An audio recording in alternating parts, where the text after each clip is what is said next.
I'm a little upset I wasn't at the tailgate in real life to see that performance. Just saying. It was electric. I'm actually going to go double. I'm going to go double wide on the headphones here if I can untangle these airplane headphones that I have to use. Oh shit! Oh my gosh! Yeah, no, straight to the airport. You know, it's either that or roll the dice with Bluetooth. Oh yeah. And we just don't know the long-term effects. Yeah. We really don't. There's no way to know until it's done. There's not enough. Oh my god! Not enough research on it. So I wanted to share this with you because I feel like we have a similar thing we deal with in our relationships, which is that your girlfriend is a Swiftie, and so is my wife is a Swiftie, and she started introducing it to me lately. And I used one of your words. I was like, she has undeniable bops. Facts. Yeah. Facts. Yeah. Yep. Like, I'm not 100%. I'm not too proud to say that I've listened to the whole Life of a Showgirl album. It's a bop. It's all the way through. Multiple times. Just saying. Not just one. Katie's so proud. I didn't even have a proud. podcast to follow up with it. I was just listening to it. Oh, Yeah, full disclosure, I was doing it for a podcast, but still undeniable bops. Oh my gosh. Yeah, she's just got bangers. Her and JB just have bangers. And anyone that says that they don't, they're just wrong. fools. They're all fools. Yeah.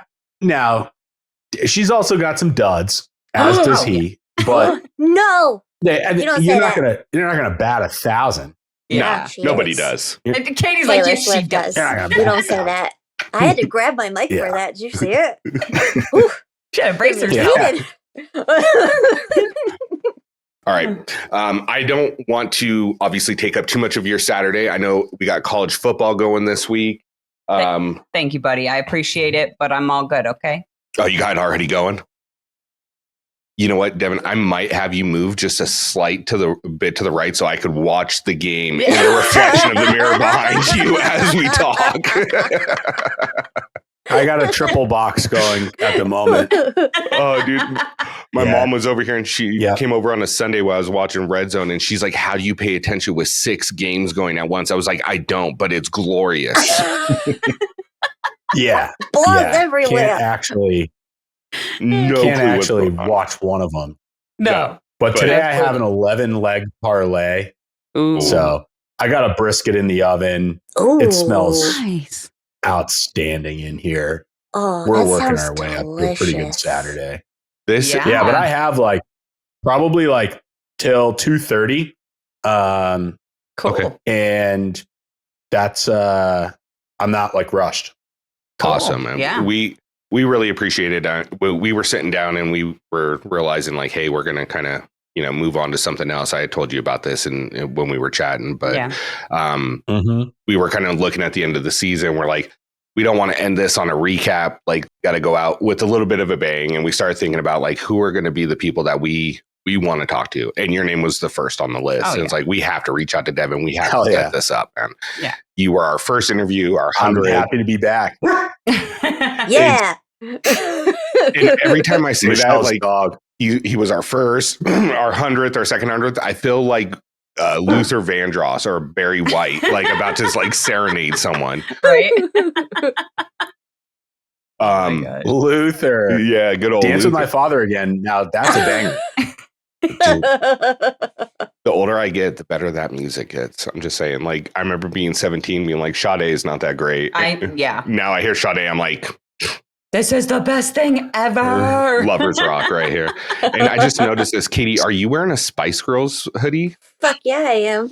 Oh my God, I love that. Mad respect. Well, when Devin came to Buffalo, he had a Ricky Martin t-shirt on. Yeah. So I felt this was same-ish vibes. It made my heart A lot of happy. people thought I was wearing a shirt. So the Ricky Martin shirt has 4 different images across of Ricky Martin. Yeah. And they're all like, are you wearing a shirt with 4 photos of yourself on it? I was like, no, it says Ricky Martin, right?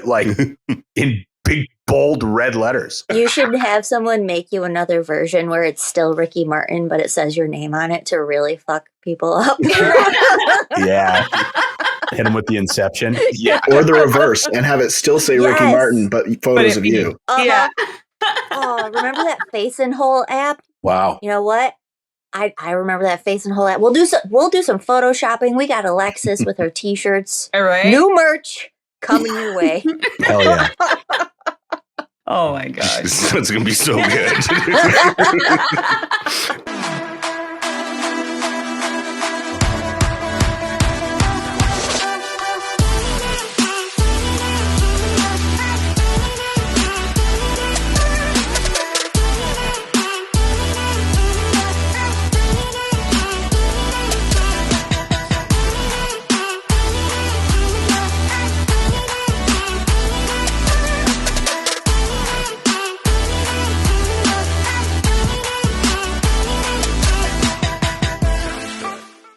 Hey everyone, welcome back to the Challenge Fandom Podcast. Today we've got a very special episode of Challengers Unplugged. He was our first, our 100th, our 200th, and now one of our last. We've got, ladies and gentlemen, challenge degenerates and anyone who's ever argued about the best strategy for playing Settlers of Catan. Today we welcome back the intellectual instigator, the professional button pusher, the sports bettor turned strategist, and the only challenger in franchise history to ever hit a hole-in-one. The AYTO Season 3 winner, the AYTO Second Chance champion, the original Level 2 pussy chicken, the 10-season vet with 16 daily wins, a 7-4 elimination record, and with a confessional career that should be logged into the Smithsonian. He entered the challenge as an agent of chaos. He evolved into the master tactician that we know today. In the season 38, he completed the prophecy, aka the Goat Slayer, aka Master Commander, aka Mr. Alliance for 2 to 3 dailies tops, aka Young Dagger, aka I Win Game Shows, aka the Oprah of $38,000, champion of all challengers, first of his name, breaker of bananas, first round draft pick, and the male winner of the challenge, Ride or Dies, Devin motherfucking Walker. I can't breathe. Look under your seats. You get $38,000. That is electric. Thank you. Pleasure to be here. It's number 4, right? Number 4, yeah. Yeah. Pleasure to be here for the 4th time. I'm hitting for the cycle. Sad to hear that you guys are moving on, but happy to have started and to help you guys finish this thing. Amazing accomplishment, the amount of episodes that you guys have put out, and big appreciation for having me on again and for all of the entertainment that you guys have brought throughout the years. So thank you in many ways. Thank you, man. Thank you. I mean, let's be honest. This podcast doesn't go for 4 years, 16 total seasons covered, which is wild. We had 16 seasons in 4 years without you saying yes to the very first episode. It all started with you and got us to places we never thought we would be in this challenge world, and really led us to kind of discover a passion of ours without even knowing we had it. On top of that, meet some really fucking cool people like yourself, Devin. I mean, to this day, when anybody talks to us about like, hey, who's like your favorite person you met, you're always the first name that comes up. Yeah. You're the fucking most genuine guy I've met out of this show. And one of the few guys that I've talked to, I'm like, if he was in town, I'd make sure I go fucking grab a beer with him. Yeah. It's going to happen kind of thing. So really more than anything. I'm still working on splitting the G. I'm still trying to get that down. For those of you that don't follow me on social media, I'm currently about 0 for 25 at splitting the G with a Guinness, which is a little trick that I learned at Kyle's wedding in Rome. Oh no. Where you try to drink the Guinness in between the letter G on the glass and your first sip. I can't do it. Honestly, I don't know what number I threw out there, previously, I'm probably 0 for 350. I can't do that. I can't do it. Yeah, I can't. But that would be yes, I would be there. Yes, we would get a beer. And no, I could not split the G. Look, maybe that would be the time you did. Is if the two of you were together in real life. That's the magic we need. Look, you telling us that it's like 0 for 25, maybe 0 for 350. That tells me it's not about the accomplishment. It's about the journey. That's what that's about. Yeah. Mm-hmm. Yeah, I am the Leroy Garrett of splitting the G.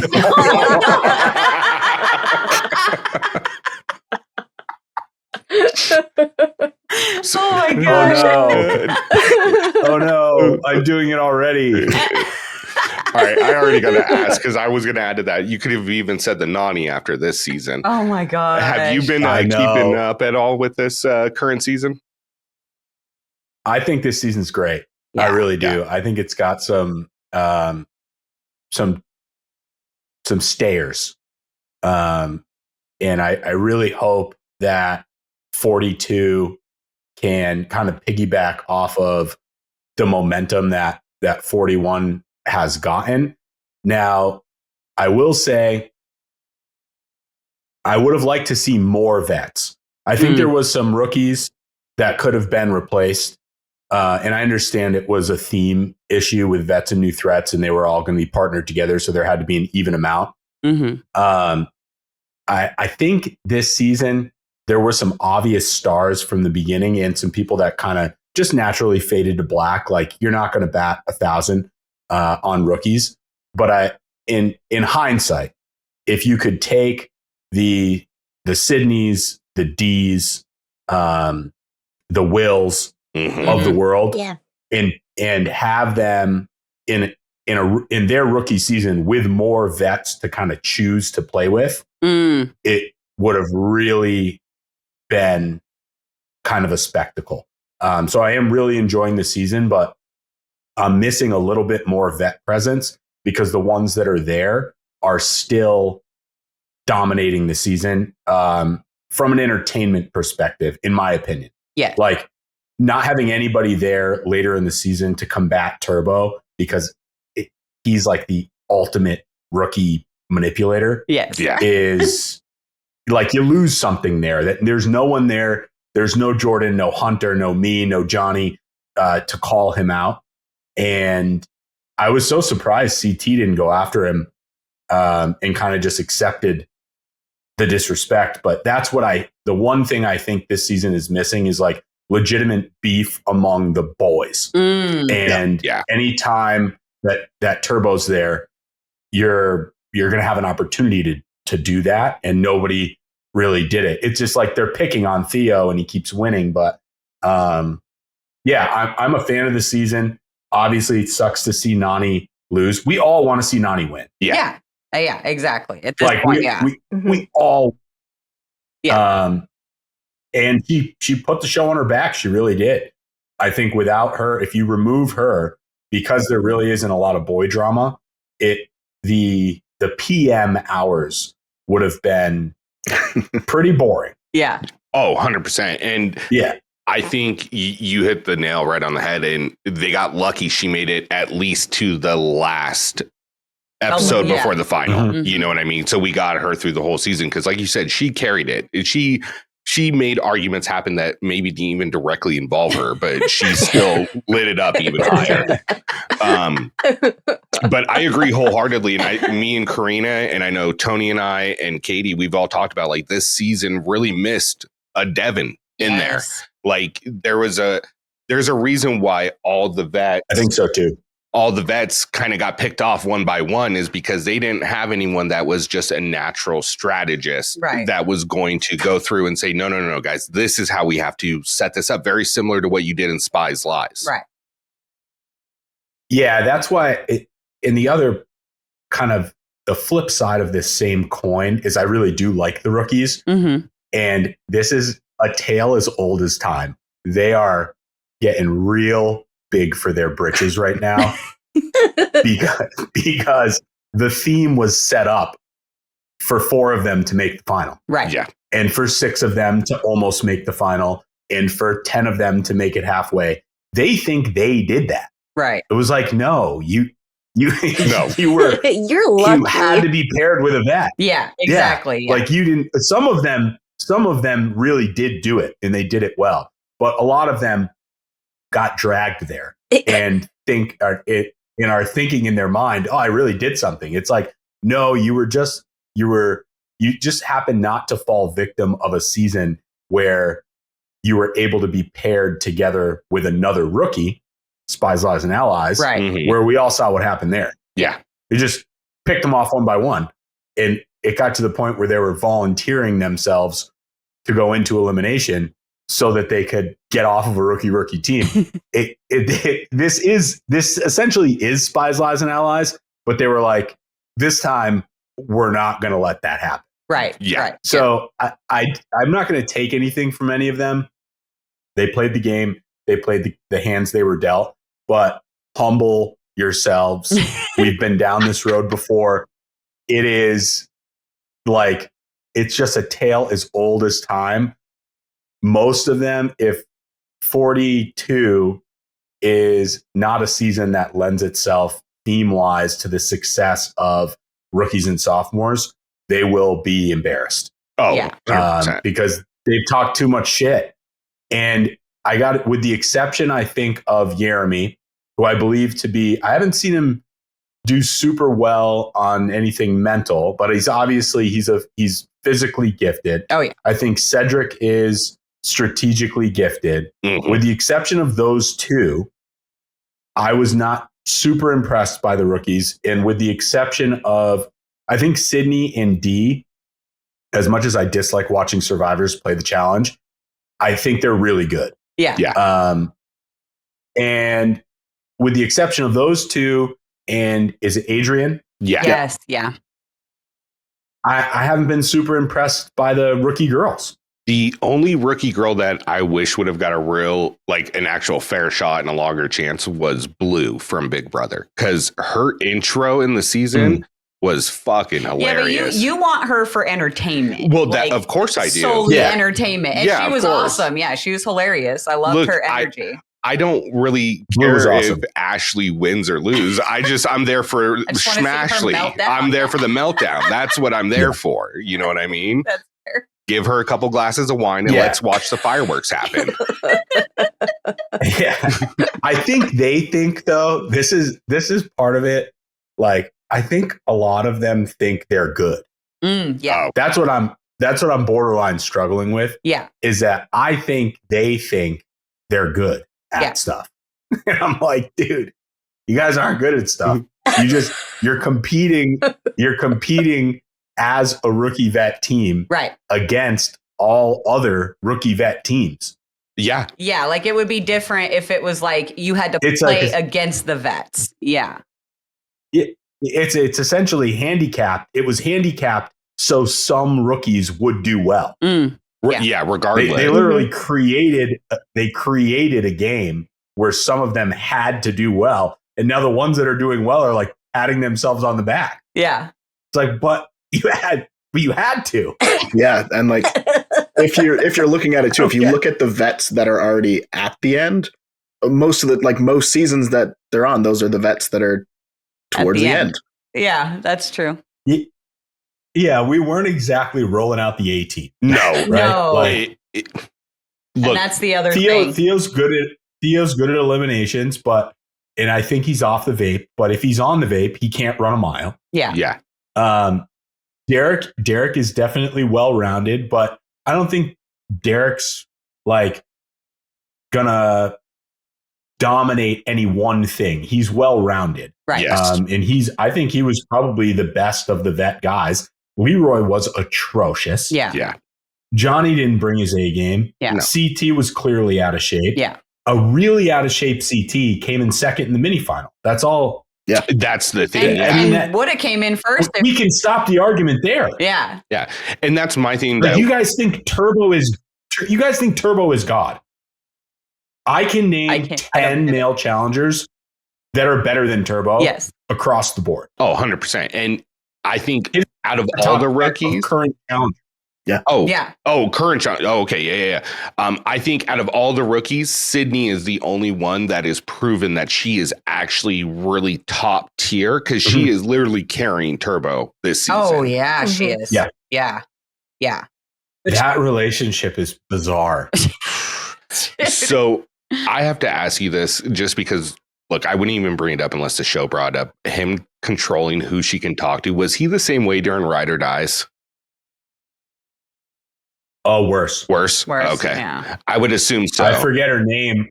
I forget her name. I don't forget her name. I don't know her name. Not because I forgot it, because I don't know her name. I was never introduced to her. Yeah. Wow. I don't know. She was legitimately not allowed to talk to people. It was weird. Yeah. That's terrifying. It was very, very weird. Yeah. And it was a big reason that he did. The thing is, he did the same thing there, though, where the rookies he put himself in a room with a bunch of rookies, and then they were all looking at him like he was God because he does this weird, like intimidation thing. And he's not drinking. He's not, like participating in any of the partying or anything. He takes himself super seriously. And for people that haven't played before, they, I think, kind of fall victim to the facade of somebody that's doing that type of stuff. Yeah. Like the best example is Lolo Jones in Double Agents. Okay. Mm-hmm. We mentally broke her because me and Kyle won the first two eliminations fully hungover. Yeah. Like up until 4:30 in the morning, drinking beers till they ran out. And she could not comprehend that we were winning stuff and she wasn't winning challenges. So she couldn't actually wrap her mind around it. In the same situation, all the girls were like, oh, we don't want to see Lolo. We don't want it. It's like this weird thing that when you haven't really seen somebody perform, you believe the hype. Yeah. And the vets have a larger sample size of Turbo. I don't think there's a guy that you would talk to that would put him in top 10 most feared challengers, even in an elimination. Like there's a lot of guys I wouldn't, even something physical. We get like pole wrestle, hall brawl, whatever, like what he hangs his hat on, right? Mm-hmm. That he's never done. Fessy. That he's never done. Yeah. Fessy, Kyle, Corey, CT, Tony, Leroy. Like you can go right down the list. Yeah. I'd rather see Turbo than Brad in either of those events. Theo, right? I just rattled off 7. Yeah. Yeah. That are active. That I would rather see Turbo than them in all the events that he hangs his hat on. Yeah. So I just don't understand I don't get it. I truly don't get it. And here's the other thing. I like him. Yeah. He's entertaining for the show.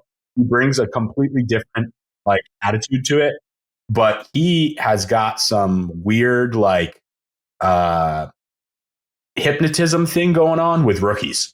And it's happened on every season he's been on. Like a snake charmer. Yeah, it's insane. The thing that I loved the most about Turbo this entire season was actually in this week's episode, where Nani and Michaela and everyone are just in the full-blown argument, and Turbo's playing arcade games off to the side. That was amazing. Where did those come from also? Yeah. Like, and it looks like they loosened it up. Like they were at a bar with other people, which kind of blew my mind. I was like, oh, there were other people there. I was kind of shocked. Yeah. But no, I agree. I Old mean, school, yeah. Just thinking off the top, I can think of pretty much everyone in Era 4 from season 40. I would rather see Turbo in elimination than them. Like I wouldn't want to see Theo. I wouldn't want to see Horacio, Kyland. You know, even well, maybe not Josh. Oh, in something physical, you don't want to see Josh. Yeah. Unless it's you don't want to. I'll tell you what. When you definitely don't want to see Josh is in a hang clean competition. No. You don't want to see him there. I see those on Instagram all the time. Yeah. It's not exactly functional strength, but you don't want to see him in a hang clean comp. Dude, and here's the thing, man. I really like Josh, and I want him to do well. But it's like, but do some balance and core training. You know, work on that agility a little bit, that footwork. That's what you need. You need the fundamentals. Build the foundation.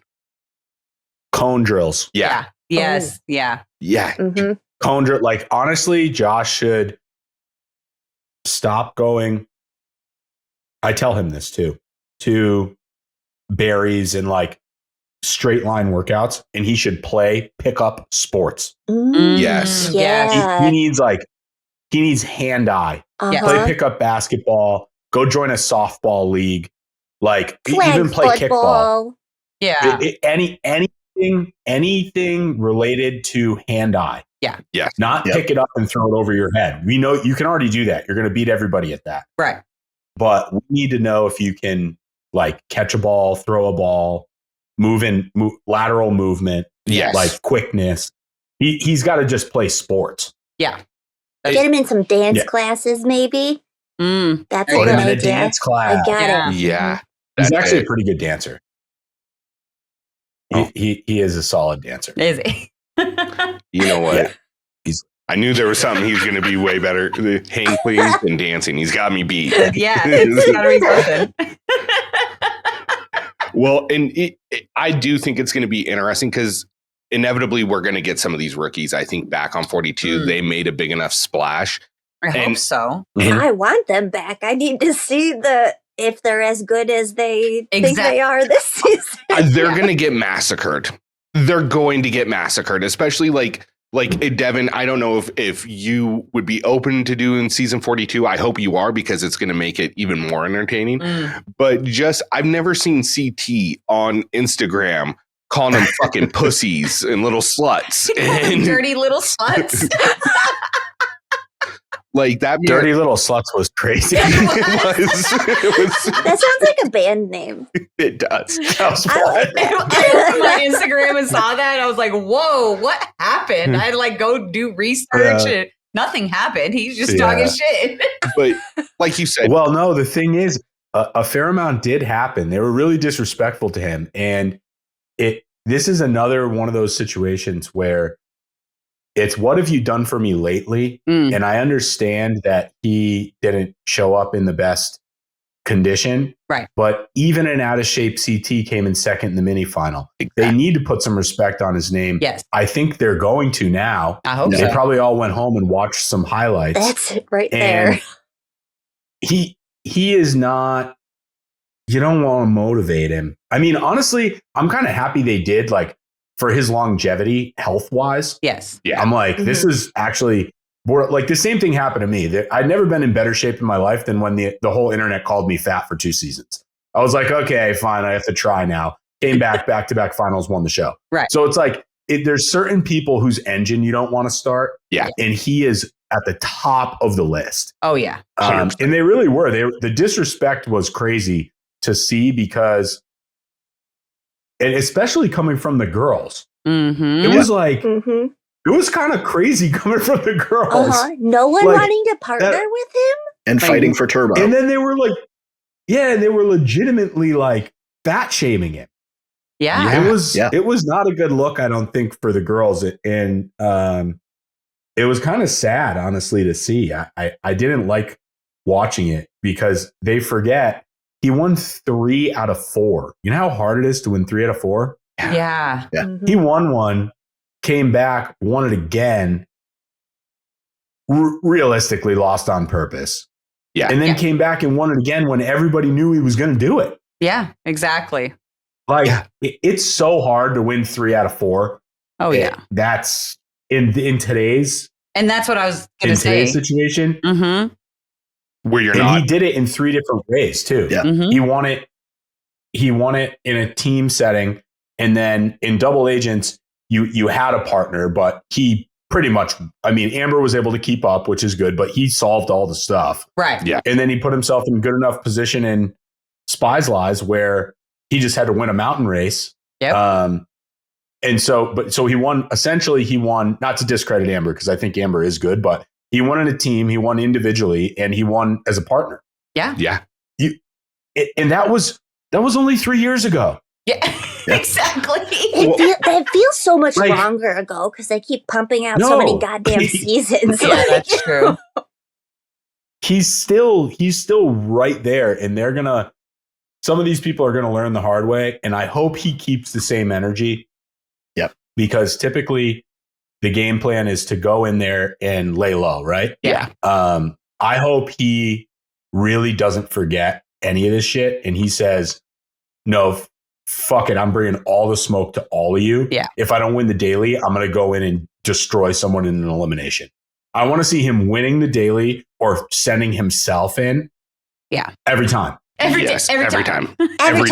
Look, to me, it's like, I'm sure you've seen the documentary, The Last Dance with Michael Jordan, right? Like the lesson I learned in that was don't talk shit to Michael Jordan. Don't give him any bulletin board material. And it feels like that's what they're doing with CT. It's like, you don't need to give him bulletin board material, but you gave him a season worth. Right. Yeah. Y'all are fucked. Insane. The best thing they could do, I hope the producers listen to this clip and this clip only, make it a troika. Oh, because yes. He's not coming outside of the top three. Yeah. Yeah. He is not coming outside of the top three. 0% chance.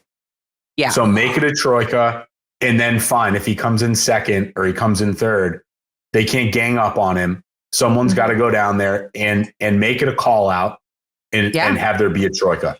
And let these people actually now.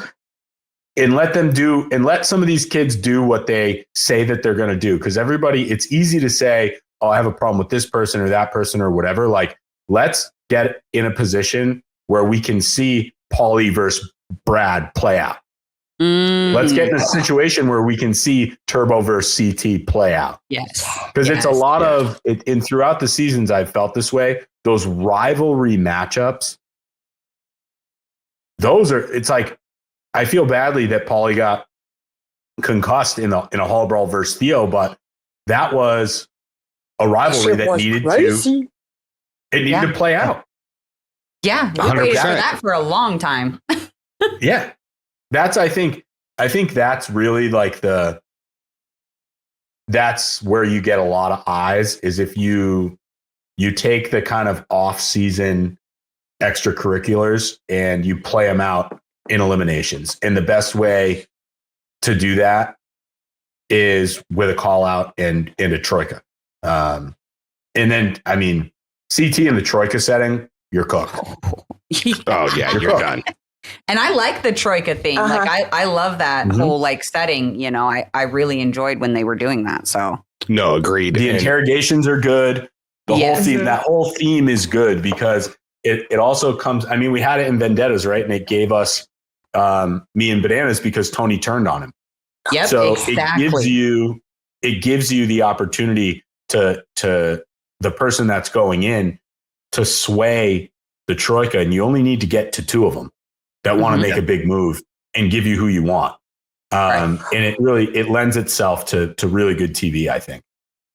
I agree. Just daydreaming so bad right now. That's I know. Like the best season ever. And if we got I don't want to smash his head and eat it, CT, because that's aggressive. No. But like maybe just a little sprinkle of we just need like spice. Give us rivals. Give us rivals one. Yeah. That's a good one. Yeah. Look, I while you're saying that, I'm thinking they're getting ready to do 42. Who knows if Bananas is talking out his ass about, you know, with Skydance and all that stuff. And I don't want you to get too into that, but with season 42, it was just making me think, like, bring the best rookies from like the last 3 seasons, right? Yeah. Anyone who was not on an original MTV show. So if you weren't on AYTO, you weren't on Real World, you weren't on Road Rules, you're going to be on this other side, and it's going to be MTV versus everyone else kind of thing. Right. And bring the heavy hitters, bring Devin, bring CTs, bring Bananas, bring Wes, bring Jordan, bring Corey, fucking give Nelson the shot. Oh, give him the shot. Yes. Yeah. Unfortunately, I just don't think that's going to happen. Yeah. You want to talk about a hit, just put Nelson in there with one leg. Literally. I want him to so bad. Did you guys see? Quite. How did he spell Kyle's name? Kylie? Is that the video? Kyel. Yeah.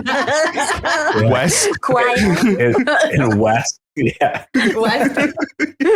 Dude, that's electric. Like that. Oh my gosh. That's so good. It's so good. That's what the last couple of seasons have been missing is Nelsonisms. Yes. You gotta have them. It's the audacity. It's the audacity. Yeah. I literally said that today. It's times like this that I look to the men upstairs. Dude, look, I'm going to be honest, especially with like the relationship that you guys have all built. Nelson, just bring him back. I know it might not happen, but bring him back in some capacity, even if it's to help. Let him pull a TJ for one daily in elimination. Oh, yeah. You got to bring him back. Yeah, you got to bring him back into the fold. Yeah, it would be so. Yeah, cool to see him back.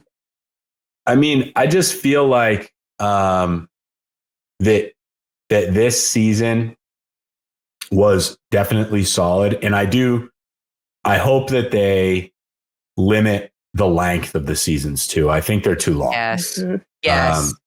I really think they're too long, and I think this is my just personal opinion.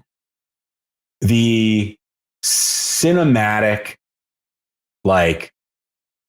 angle that's been getting played with like pyro and drones and all these different art, I know the show looks cool and it looks like a movie, but nobody watches 20 episodes of a movie.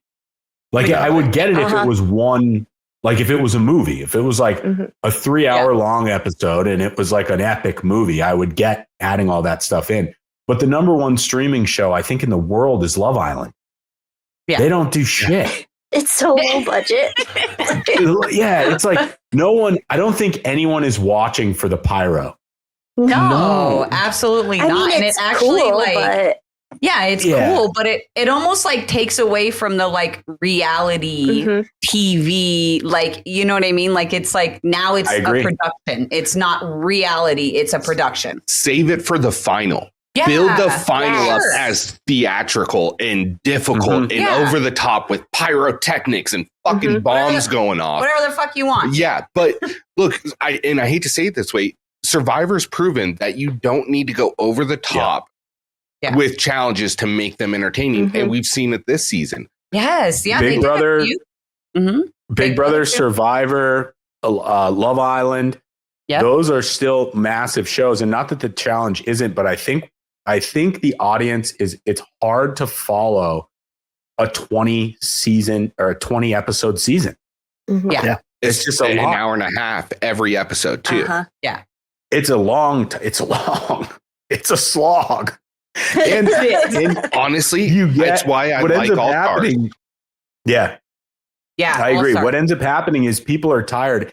And I understand this. If you're going to bring back people with families and I understand they're fan favorites. People want to see them. They want to see them do well, but they can't. They're in bed by 8:30 because it's a long day and there's you're not getting the most out of that person that you casted because they're old. They're tired. They're legit tired. Look, I think Paulie said it pretty well yesterday on his story. It's one thing. It looked like, no disrespect, these guys built the show. They made it, got it to where it was. But you can't. A lot of them rest on their laurels. You know what I mean? They're not really out there trying. Yeah. And no offense to a Brad or a Derek K, because they're all great, well-rounded players, and they've proven how fucking good they are. But at the same time, look, I love Derek K, but when he's coming off an ACL injury at 40 years old, maybe take 2 seasons off to make sure you're fully recovered. Yeah. Yeah. Yeah. I think, and honestly, I love all these guys, right? So this is what I'll say. Bananas and CT bring it every time. Yeah. 100%. And Wes for the most part brings it every time, but he isn't really in the mix as much in the nighttime in the last few as I'd like to see him. But like Derek, Brad, Darrell, like it's more about kind of hanging out with each other and reminiscing about the old times and how it used to be. And I get that. I understand that. And they all have families. That's what they should be doing. But it isn't entertaining to watch mid-40s dads like do okay. Yeah. Yeah. I don't that's my take. I just don't, it's not super riveting to me. I agree. It's not a hot take either. Like that's a pretty standardized take. Yeah. If it's like we just keep watching the Brooklyn Nets with Paul Pierce and Kevin Garnett when after they left the Celtics. It's like, guys, no one, there's a reason no one went to Nets games. It's not because we don't love Paul Pierce and Kevin Garnett. Yeah. It's because they were bad late in their careers. Look, it's like, to me, it's CT and Bananas show up kind of like how LeBron shows up. Like you could retire, but you're still putting up 20 points a game, 8 boards and 8 assists. Like you still got it. Yeah. Right. Chris Paul, you know what? You're right. It is time to hang it up. Your best years are behind you right now after 20 seasons. Yeah. You know, and some of these guys should kind of same. Yeah. Yeah. And some of the women too. Look, it goes both sides of the fence. Yeah, I agree. Oh yeah. I mean, you can't, I think that there is like a repayment situation happening, so to speak, of like, you guys stuck with us. And so like now this thing is still going and, you know, we're going to give you your shot. Right. I just don't know how long that can, it's lasted so long. It really has. But the nostalgia they keep coming loves back. having them.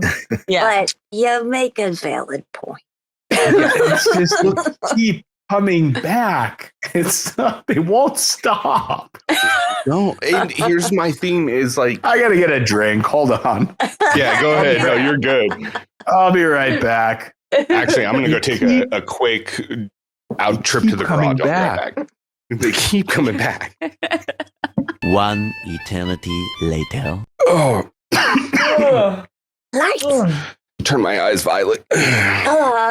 You mean lavender? Elizabeth Taylor. Oh yes, we do that too. I'm like, all the time. So many, all the purple. So much purple. So we were, purple happened. me and Karina were debating, like, does she partake? And then we watched the Lavender Haze. And I was like, everybody's like, no, that's her being in love. I was like, no, she was getting stoned. Look, you don't do all the 70s vibes of it too. Like the smoke, the match, the lavender plants that happen to look just like indoor. I'm just saying. I mean, she also talks about all the incense she burns and like not to stereotype, but it checks. Look, if you walk into someone's house and it smells like Nag Champa, they smoke weed. I'm just going to be honest. Gary gets so mad at me when I light it up. He's like, why do you do that? I'm like, that smells fresh. It's also cleansing. Get the demons out of you. That's why you're coughing. It's just so weird. Like, all right, the way when we were growing up and like people were stomping on cassettes and CDs, like, oh, this rap music's like negatively impacting the children and blah, blah, blah. And then my kids just come out who are 12 and 7. Can we play GTA 5? I'm like, are you going to let the 7-year-old take turns? Yeah. All right, go ahead. I don't care. Luke just wants to drive the cars. Like, he just wants to drive the cars really fast. He doesn't care about the story or anything else. He just wants to find a really nice car and he wants to drive it real fast and jump it off something. Like, okay. He's our version of like Jordan. He just wants to race things all the time. Literally, like everything is a race. Oh, we got to talk about Champ Camp. Oh, yes. It's, okay, so I'm not completely in the know. I saw the first one they did. Was it in Minneapolis? I think so. I believe so, yeah. Somewhere cold. Yeah. And so it looks like from what I saw, fans are competing with Jordan and other challengers there, judging them on their competition. And are they going to make a show out of this, or is that what I understand is right? So based off the last video, and I don't want to paraphrase, but this is my understanding of it. They're going to go around to different cities. People are going to compete. There'll be 2 winners at every city. Those winners, all of those winners, will form a team at the end that compete against a team of challengers in like a final showdown. I love this so much. That's awesome. And it's all, I don't know if it's a show, but it's all being live streamed. That's awesome. Or if they're going to do like a YouTube series or something, because that's what Emily is doing. I feel bad. I haven't checked. I don't know if she's doing it or not. Hers is more like a retreat from what I understand. Yeah. And then she's just posting like recaps or little snippets of it, not the whole thing. Yeah. And I'm going to ask, when we talked to Dave, the other Dave, I'm going to ask her because I know she's done it. Yeah, she's done it. She did. Yeah. Look, I'm going to be honest. And look, we can cut this out, Devin, if you don't want this out here. But to me, it feels like you tell me that is Jordan trying to show up Bunamentary, like watch me make a better show with just people and us. Let me show you how to do it right. No, that would be a tall order. It would be. Yeah, I want to be really firm on my stance on the show. I think it's outstanding. Obviously, you guys do too. Yes, I think there's room for improvement. Yeah. And as somebody who would like to play again, like a lot more times, I want us to be able to do that. Yeah. And I think there's like a couple tweaks that could happen that would make it that way. Jordan's beef with the show is, and he hinted at this a little bit in his video, is that it isn't all about like rigid competition. Right. Jordan does not like the gray areas. Yeah. And so I think most of what they're doing in Champ Camp is non-gray area situations. Like it's like for instance, it would just be like, okay, you all start now. And so long as you don't get DQ'd, the first person across the finish line wins. Right. That's how he likes, like in a race, like in a, in a car race. And I could be totally wrong about this, but that's my understanding is I don't think he's trying to compete with the challenge. I just think he's trying to do a version of it where it's like black and white rules. Right. Yeah. Okay. Yeah. Which makes sense. You know, I mean, I think everybody kind of knows that that's kind of like Jordan's thing, even on like the challenge is kind of, calling stuff like that out. And it's funny because we had a huge discussion about it this season. I wanted to ask Devin his opinion. Yeah, go for it.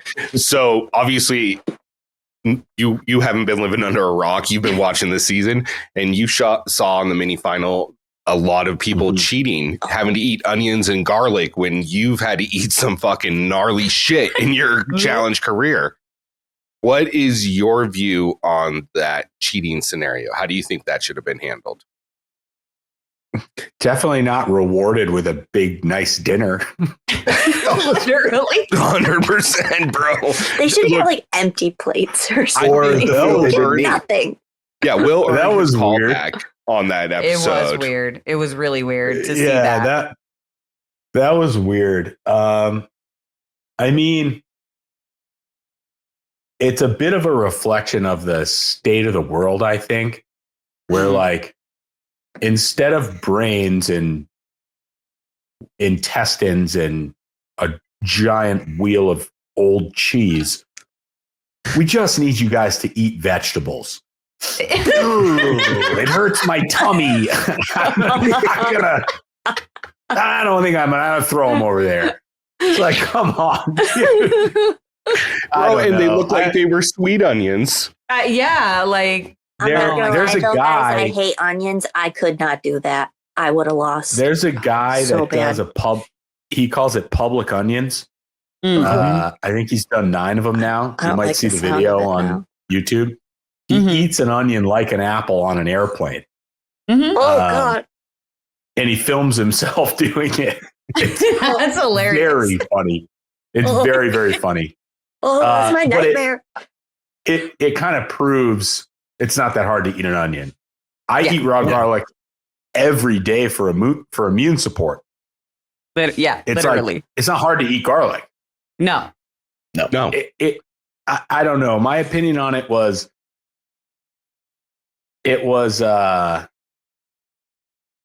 I think that the production thought to themselves, we don't need that many refs because surely they can all eat an onion.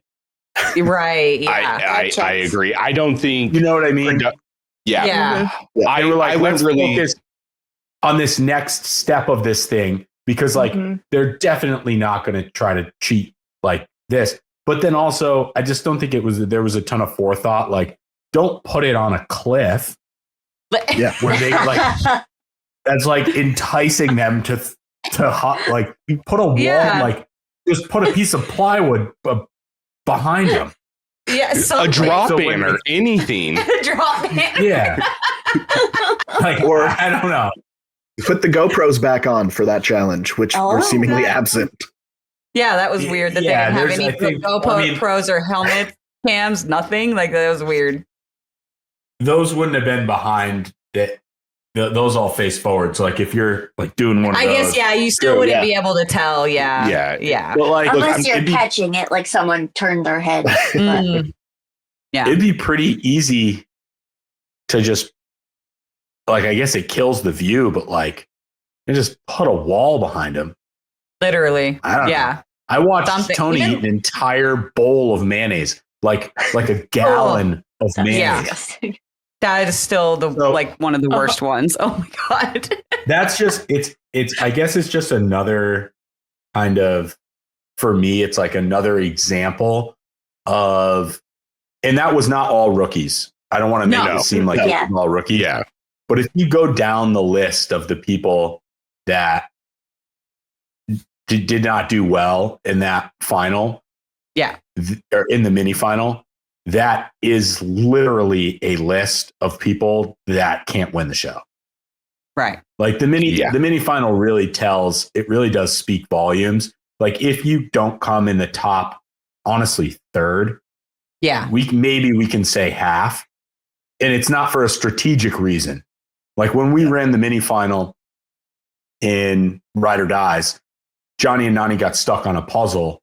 And I guess it was a little bit foreshadowing because they ultimately lost on a puzzle. But that all the people who weren't good. Right. Exactly. So I don't blame them. I don't blame them for trying, but like I don't want to be super mean. They don't have the switch. In my opinion, they don't have the switch. You got to be able to flip the switch. And I think that this class is just, I'm going to beat a dead horse here, but they didn't have to play against the best players. And we'll see how it pans out when they do. So hang on really quick. I actually had a quick question. So let's pretend for a moment that you were on this season, and not at all that I think you would have been like in the back of the pack on the mini final, but let's just for shits and gigs say that you were. And you get up to that eating station and you see that people in front of you have tossed their food and cheated on that eating challenge. Are you throwing yours as well and saying, fuck it, I'll just take whatever penalty they get? Or are you going to finish your onion and your garlic and then continue up? No, it's onion and garlic. Eat it. Yeah. Make absolute sure. I would make absolute sure there was a camera on me. I would eat it all. Yeah. I would eat it all with a camera on me. Yeah. And then I would go forward. So if they said there's no way for us to tell who cheated and who didn't cheat, I would say, no, there's a way for you to tell that I didn't cheat. Yeah. So I win. Right. Ipso facto, I win. And that probably wouldn't work. But that would be the strategy that I went with. But also, I want to paint this picture right now. Like if I was there in that mini final, Mm-hmm. It's not a victory. It's a landslide victory. Yeah. I'm 100% beating CT and Turbo in that mini final only because CT wasn't able to move as quickly as he normally does. And when he's in really good shape, I can keep pace with him. We ran on a team in a final. I can keep pace with him. Yeah. And there wasn't anything there that was going to be like really a massive hiccup for like my brain. And Turbo only finished first because someone gave him the answer, right? Sydney gave him all the answers. Yeah, exactly. Yeah. Well, and what I was going to say is Devin's there. Sydney's not trying to work with Turbo. That's a good, So she doesn't give him the answers. I feel like he plummets at that point. Because to me, Sydney and Devin, I and especially if it was Sydney's choice, I see her picking Devin because they complement each other as far as the experience that Devin has. He's good at puzzles just like she is. Right. He's good at endurance just like she is. Like it makes a really solid team. No, I could see that. I could see that. There would have been I mean, we already did this. I was the number 1 overall draft pick 4 times in a row.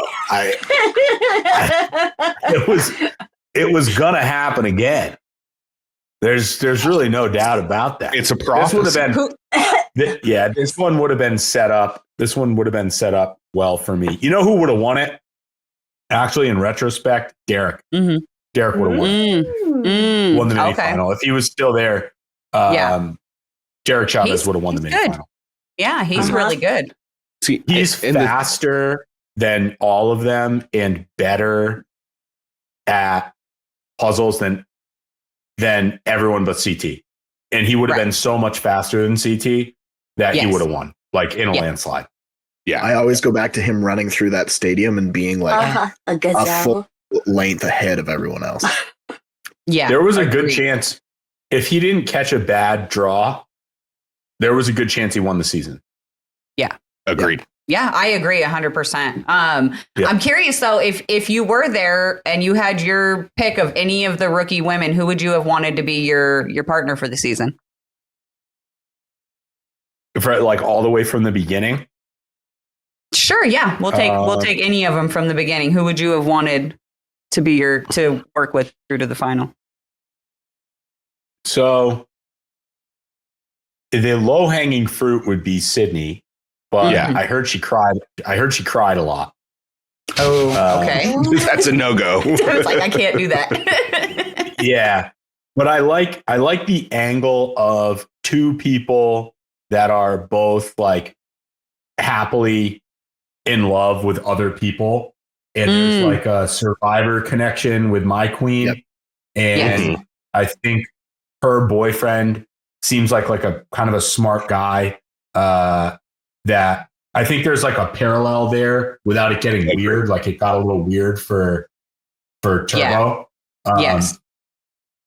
So that D is good, but I don't know. I think I lean Sydney because I think she probably would have said, if you have it, like if you have a good idea, we'll just do that. Like I don't have to feel like I'm involved in the thing. I think D would have wanted to 100% be involved in the thing. The other one that I would probably go with, that I thought was like a little bit of a sleeper. What was her name? America. Okay. Yeah.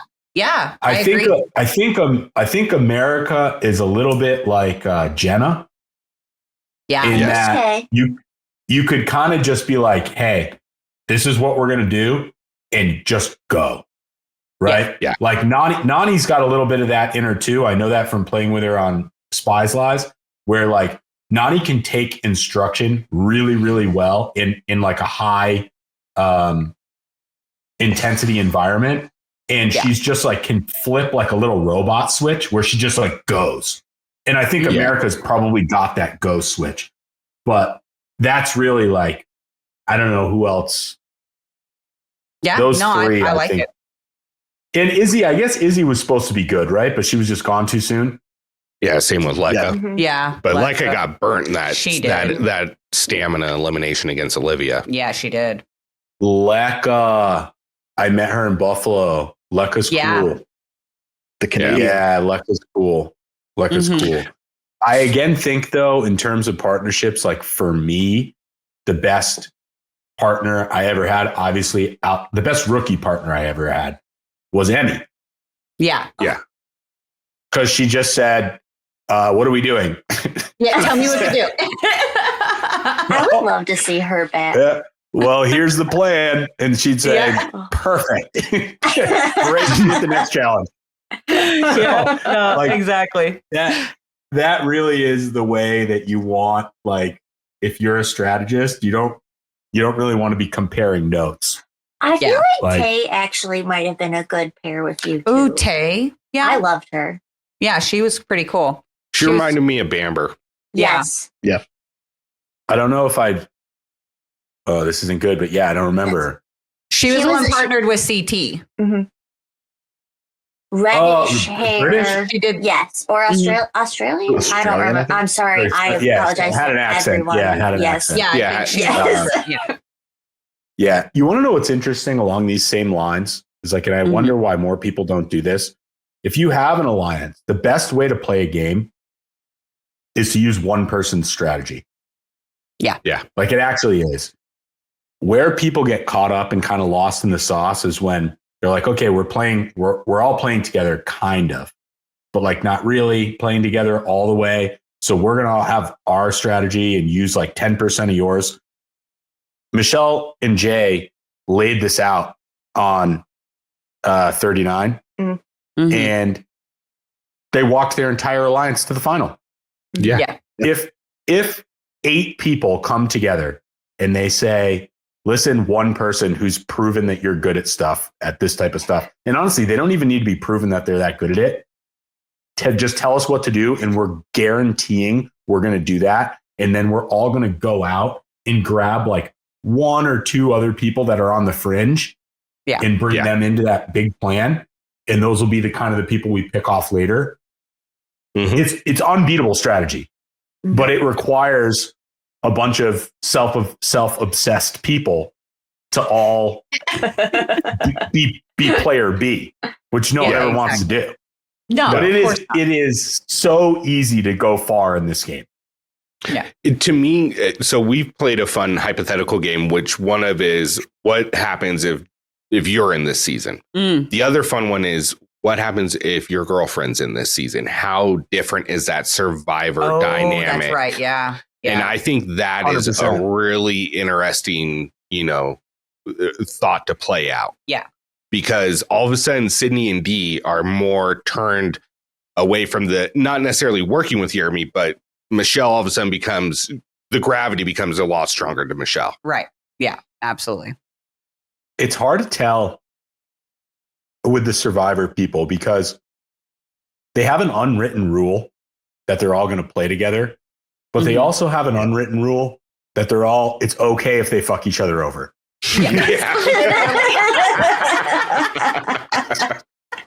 So I don't like. You never know. I really don't know. Like in Survivor, you ask for forgiveness a lot. Like you get really good at asking for forgiveness. Yeah. In the challenge, you don't get it. So you can ask, but it's not coming your way in most of the time. Yeah, exactly. But she would have shaken this season up for sure. Oh yeah. And the thing is, with the two of us, it's if we play together and we're dating, it's gonna be so fucked. Oh yeah. We are incapable of getting on the same page in terms of strategy. So you guys don't want to be partners on the show? In board games, in what to do for dinner. No, if we were partners, it would be fine. If we weren't partners, it would be a disaster. Like, I'm not kidding. One of us might vote the other one out. I'm not kidding. Like I'm completely not kidding. It's a complete disaster. Like I love her so much, but we approach the game so differently. Yeah. And it's just inevitable that there's gonna be a line because of the way we both play. There's gonna be a line somewhere that doesn't align for both of us. And we're also like, we both like getting like pretty fucked up. So it's just inevitable. It's inevitable explosion. Yeah.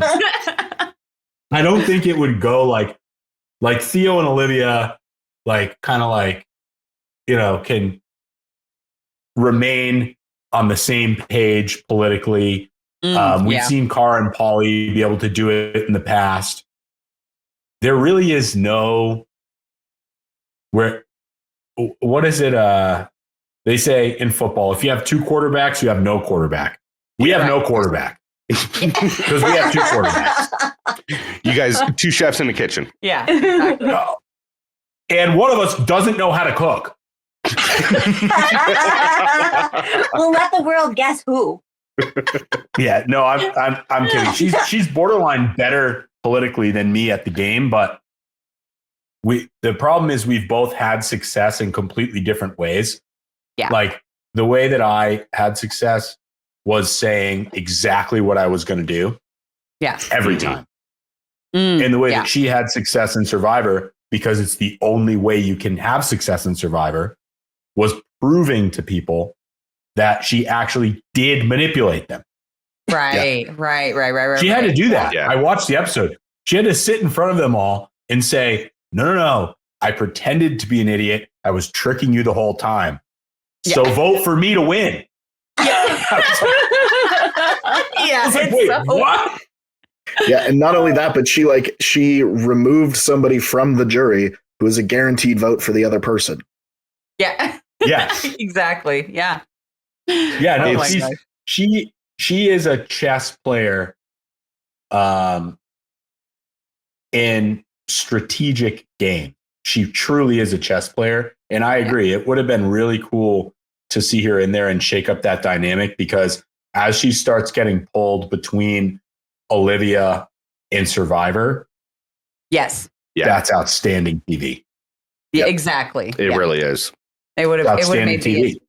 Yeah, I feel it would have made like it interesting. With the level of gameplay that you both have, I think that you would make an amazing two competitors on Traitors on the same season. Yeah, the thing is, I don't think Traitors is casting people that are good at Traitors. No. That's accurate. No. That's very accurate. It's not. It is not about being good at that game. It's about being like. It's about having been really relevant in like 2011. Yeah. Which I wasn't. So look, Katie hates me, but the best part of Traitors last season was Tom Sandoval. Like just his complete unknowingness of anything happening around him. Literally. That was the best part of the show. And that wasn't acting. At least I don't know. believe. That's what made it great. No, Tom Sandoval is a national treasure. He is the kind of person that you have to just kind of sit back and let cook. And I can't believe all his castmates dislike him so much, because it almost feels cruel to dislike him. Like it feels like cruel. You know what I mean? Oh, no. Have you watched, I got to ask now, not to get on a Vanderpump Rules tangent, but have you watched Vanderpump Rules in its entirety? I haven't, but... Or any of it? I haven't, but I have some experience with the Vanderpump franchise. I will just say that. and Sandoval is electric. And I'll repeat this. If a toddler cheated on you, would you be mad at the toddler? No. You know what? You may have just changed my whole brain with that one statement. And I'm not even kidding. Yeah, I can feel the smoke does. Rising from my head. I know the he wheels does are fucked up spinning. stuff. Yeah, Like you're not wrong. Yeah, That's like he's Tom Sandoval. Like, come on, dude, you gotta give him a break. How did you not know? How did you? Thank you, Devin. That's what I'm saying. Thank you for your service, Rick. I thank you for bringing this up. I apologize. I still don't take back anything I've said, but moving forward, side hurts so bad right now. Yes. Wow. Yeah. Moving forward. He's just a toddler. Yeah. I'm just gonna picture his head on a little baby toddler body. And honestly, what were you doing marrying a toddler, you freak? Well, flip it. Why were you with him? Don't try to turn it around now. You thought you could save him. He's a toddler. No, you can't. You had like a decade of data. Of facts. Receipts. And you ignored it all. Like, because he's very handsome. And I do get that, but like, come on, I'm a big Tom Sandoval guy, and I will stand by that man as a national treasure here in the US of A. I think the best tweet the entire season that he was on Traders was when somebody said, until he figures it out, they should have seasons of the Traders where it's all different people and Tom, and probably run 10 seasons before he figures out how to play the game. I mean, they pretty much. There's a version of that show, except it's called The Challenge, and instead of Tom Sandoval, it's Johnny Bananas. No! Yeah, keep putting him in there. Just keep putting him in there till he gets it. Oh my God. Look, we ripped Bananas so much this season, calling himself the fucking challenge. Because I haven't been here. Yeah, but it's probably a good thing. I know. Oh No, my God. This is what I will say about there are few people. There's a short list of people that are guaranteed entertainment, not because of nostalgia, but because they know just how to navigate. Johnny, Wes, and CT are truly in a league of their own. It's true. Absolutely. They 100% are. And I know the girls are going to be like, women did the challenge. Like, we do it too. Yet you don't do it the same way, Veronica. I'm sorry. You don't do it the same way. Like, look at this season. The Turbo Suns Out, Buns Out. That was one of my favorite parts of this season. there's just the showmanship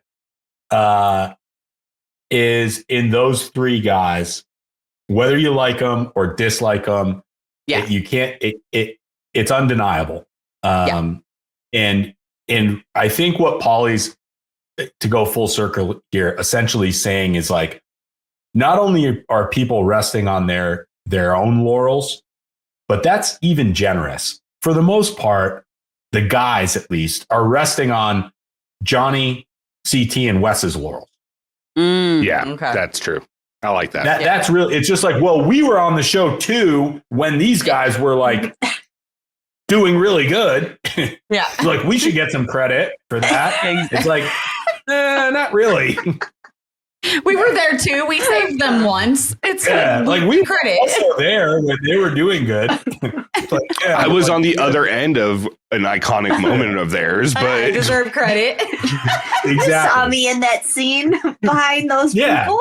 I was there, dude. That was my bed. They were sitting on my bed.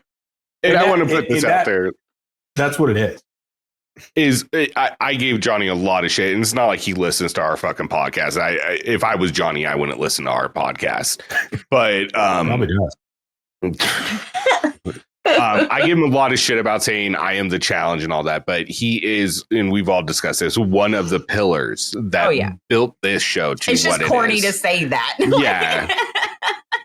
It's not basketball. You don't have to say you're the GOAT. No, it's a tripod of trust. It's CT, Wes, and Johnny. And I'm sorry, there isn't like and then you can throw Cara in there, and you can probably throw Laurel in there. Yeah. But Cara and Laurel are still not on the same level as Johnny, Wes, and CT. And this is not to the fault of anybody else.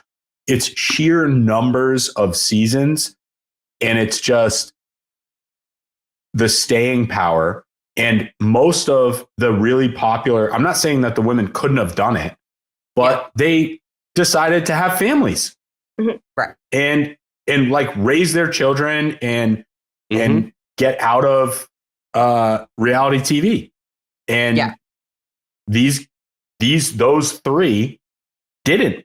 They stayed all the way through. So like you can't try to catch up now and say,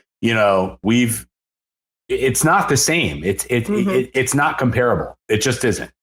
No, it's really not. And like, even for me, like with the CT, Bananas, and Wes thing is like, it's all encompassing, like physical, puzzles, strategy, political, entertainment. Like they check every single box. 100%. Whereas like someone like Veronica, super entertaining. And she knows how to talk her shit, but she's never really been like super impressive competitive. Like, and so that's why, like, for me, it's CT, Bananas, Wes that really is like you said, the tripod of what the challenge is. Some would say the Holy Trinity. And then you get like Jordan is better at it than all of them, in my opinion. But he'll take 2 or 3 seasons off. Yeah. So like Jordan will have showmances. He'll get in fights. He'll win challenges. He'll do it all with one hand. Yes. And he'll party. Jordan will drink beers. He'll get rowdy. He'll play pool with the boys. He'll do all the stuff. He'll do everything that makes it fun to watch. He'll propose. But there's just not enough.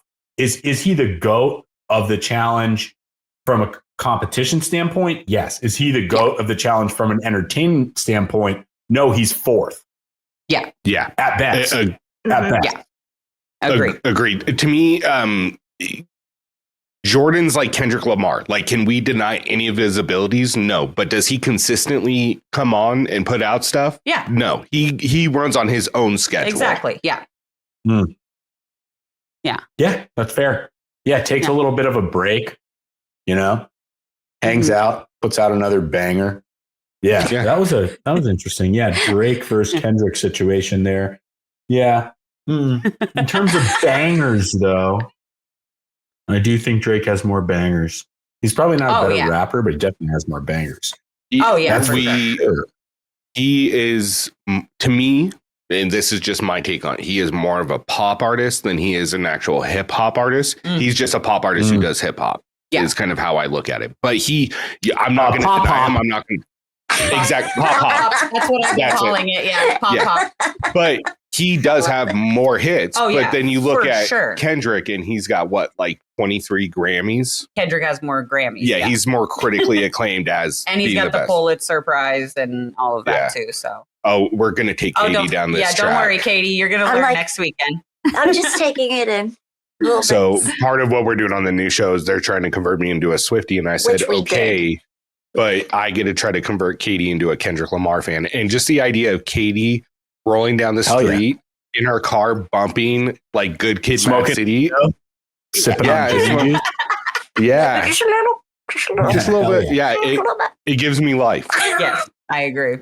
So I know we've already eaten up about 90 minutes of your time just talking hypotheticals. I know Katie had something too. Okay. Katie, I want you to go first then. Oh, no, I was just going to ask. I feel so stupid asking, but I'm going to ask. Devin, I have to tell you, one of my very good friends, you are her reality TV crush. And I was just wondering if you could just say hi to Brandy. I didn't know you were really good friends with Michelle Fitzgerald. Hey, Brandy. Unfortunately for you, I am taken.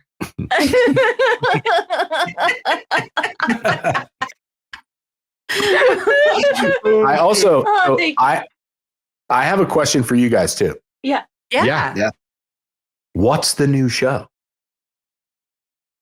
Go ahead. This is your passion project. Okay, so the new show is called Hayes Reactions, and we're pretty much like, we pretty much took the concept of, all of our friends hanging out on the podcast and just expanded what we're able to talk about now. So now we're not just pigeonholed into only talking about the challenge. So we've got a series going right now where it's like, let us convert our friends to being like, let's teach our friends about the things that we're big fans of, whether it's like Marvel or sports or, a specific music artist or like whatever. And then we like teach them about it and kind of walk them through it. So it's been a lot of fun. We've done, Rick's been doing a lot of Taylor Swift stuff. We're getting ready to break into Kendrick with Katie.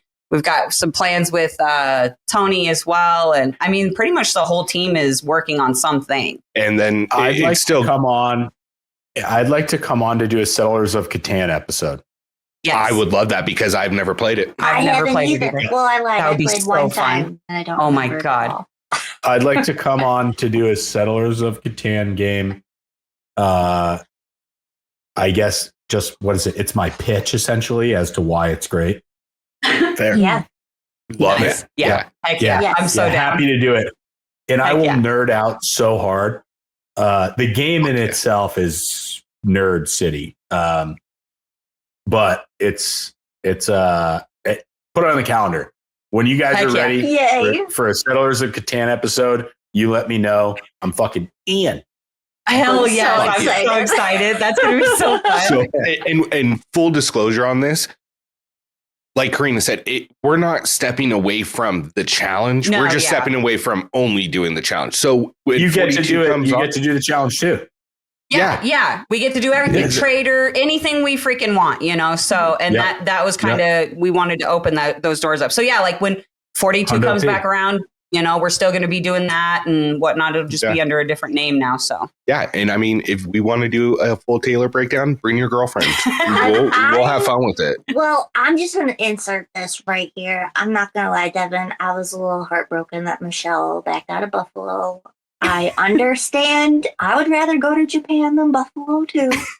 Agreed. 100%. I was very excited to meet her and I had things to tell her and I haven't got to tell her them yet. So just saying, she could come on any of our Swiftie episodes. She could do the Settlers of Catan, something else. I don't know. I'm just saying. Well, unfortunately, we have very different strategies on how to play Settlers of Catan as well. So I think you might have to do a Devin strategic episode and then a Michelle one. Because we'll break it into like 2 or 3 parts. Yeah, exactly. Yeah. So her strategy is to lose, and mine is to win. So they're a little different. Oh my God. Dude, I caught a bit different. I caught the live that you guys did while playing Settlers of Catan, and I was fucking crying on the inside, dude. Oh my God. She's like, funny. Why are you? Do you guys know that we've adapted a different set of rules? All right, so I'll just say this really quickly. This little Easter egg. In Catan, right? It's a full board, and you're allowed to place your pieces wherever you want. And they could potentially interfere with somebody else's plan. Mm-hmm. I have interfered with Michelle's plan so many times that we have now adapted a different version of the game where I get one half of the board and she gets the other half of the board. And we're not allowed to cross the median. Oh, fuck. That's great. I wasn't initially going to say this because my wife will probably hate me for saying it, but it's too good of a setup. The very first time that I met my wife's parents, we played the board game Ticket to Ride, which If anybody I have tickets right on my phone. Yeah, it's fantastic. So I'll cut your fucking road off real quick. So this is what happened. She cried while playing Ticket to Ride the very first time that I met her parents, because we were teaching her parents how to play, and her dad completely innocently kept blocking her routes. And it got to the point where it was just overstimulation, and I circumnavigated the entire board to avoid any trains that were her color at all, because I didn't know what her routes were and I didn't want to. Oh my God. Well, yeah. So now I'm in a catch-22 when we play together, because she actually is good at the game. She tweaked a couple things. She could be great. I am elite. I'm one of the best Settlers of Catan players in the history of planet Earth. It's now gotten to the point where if she wins, even though I'm trying, she says, "You shouldn't have let me win." And if I win, she says, "Oh, why do we even play? I never win." we've gotten caught in a time loop now where we can't play. We can't possibly play now, because if I win, you lose and you're mad, and if you win, you think I let you win, so you're also mad. Oh fuck yeah! It's catch-22. Yeah, exactly. We're caught in a time loop. Oh my God. So anyway, we have a new game. We have a new game called Azul, and Azul is great because you can't really block the opponent. Now, I have found a couple loopholes there, but for the most part, it's hands off. Well, I think I know for a fact what I'm buying in the next month. Oh yeah. So we're gonna have to go get on Settlers of Catan, because I've got to know the game before you start trying to introduce me to real elite strategy to it. Yeah. I need to get it so I can set it up in front of me so I can. Yeah, just get the original. Just get Settlers of Catan, the original. My personal favorite is Cities and Knights, but that's a little bit more in depth. So just get the. No, let's not get too crazy. That'll be part 2. Yeah, Settlers of Catan. Yeah, Settlers of Catan, the original. It's called an expansion pack. There are several of them. And one of them is called Cities and Knights. It's an elite. It's a far superior version of the game, to be frank. But I'm not frank, so we'll stick to the original. We'll warm up to it. Yeah, I love it. Just because I know you and Michelle, you mentioned enjoy having a drink every now and then and having a game night. If you get a chance, there's a card game similar to Crime Against Humanity. It's called I Know Your Meme, or what is it? What do you mean? What do you mean? We have What Do You Mean? Yes, worth the investment. The expansions are absolutely worth the investment as well. Yeah. And then they sent us I have 6 different versions. Actually, my computer, if I were to turn it around, I would lose you guys. But my computer is actually sitting on several books and several board games. And one of them is a multi-pack of What Do You Mean? Yes. The other one. There is not a board game I don't have in this house.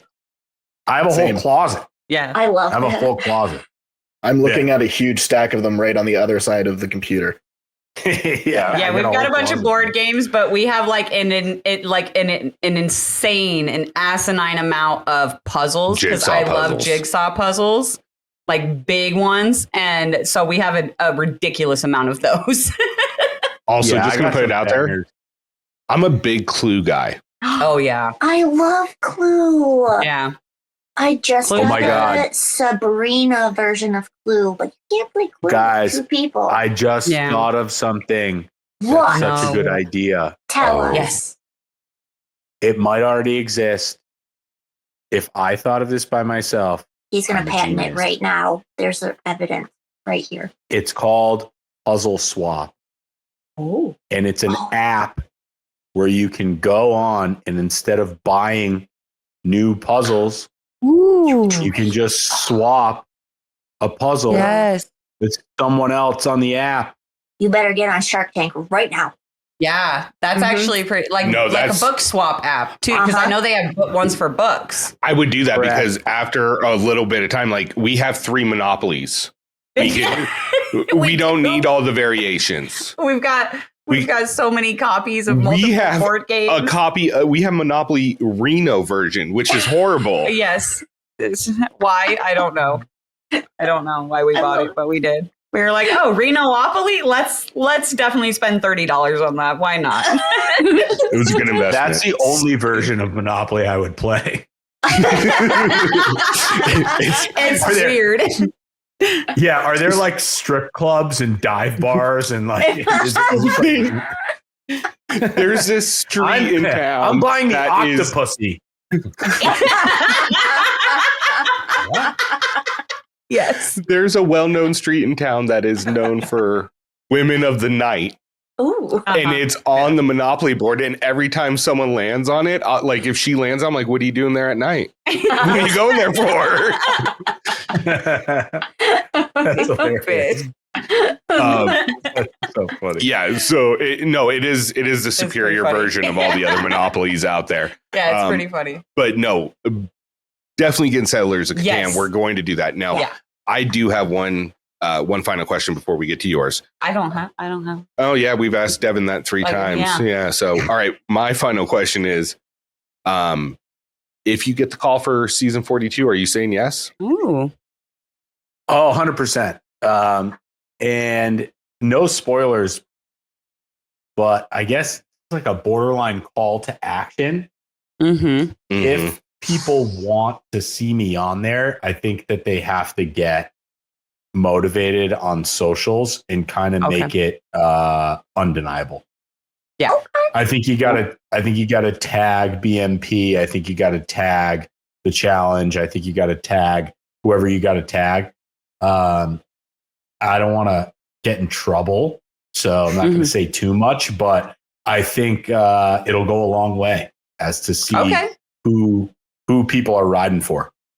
Okay. CFP is only going to be posting Devin content. I already know what our outro is going to be right now. I got this. I'm going to freestyle this. We're going to cut it and clip that portion. Our whole Instagram is just Devin's face. Yeah. It's one of those where it takes the 9 photos, combines it. Yeah. Do the grid photo. Yeah. With the verbiage needs to be on 42. Yes. Just realized I'm also sitting here with my Michelle autograph like tacked to the wall. Oh, I noticed that when you were talking about her. I forgot. Jeez. Yeah. That's fire. Fire, yeah, absolutely. I'm telling you, it would be in everybody's best interest for us both to be on 42 from an entertainment perspective, and I'll just leave it there. So do your part, internet, because at this stage, if you're not 45 with 2 kids, you're not automatically on the show. Just what it is. Facts. Oh my God. Look, I'm a firm believer that 42 will not be successful unless you, Michelle, and Dave are there. Oh, yeah. Yeah. I'm a firm believer in that. Mm-hmm. Yeah. Gotta let it rip. I appreciate you guys having me on. I really do.